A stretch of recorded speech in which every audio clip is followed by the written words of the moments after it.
बिस्मिल्लाहिर्रहमानिर्रहीम। अस्सलाम वालेकुम दोस्तों, आज है 25 अक्टूबर 2024 जुमे का दिन। क्या वजह आप लोगों को ये शॉर्ट वीडियो पसंद नहीं होती, लेंथी वीडियो बनाऊं? क्योंकि ना कोई लाइक ना कोई कमेंट्स ना कोई शेयरिंग।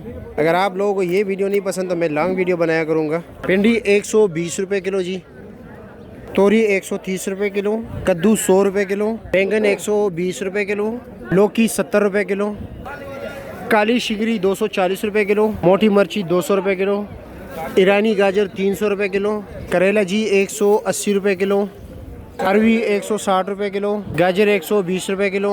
जितनी सब्जियों का मैं बता रहा हूँ ये टॉप क्लास है, ठीक है। दर्जा अव्वल, दर्जा दोम, दर्जा सोम पर उसका अलग रेट है। खीरा जी 80 रुपये किलो, शिमला जी 400 रुपये किलो, चुकंदर जी 400 रुपये किलो, चली बाई 60 रुपये किलो, मोंगरा 260 रुपये किलो, शलजम जी 100 रुपये किलो, रवा पली जी 250 रुपये किलो,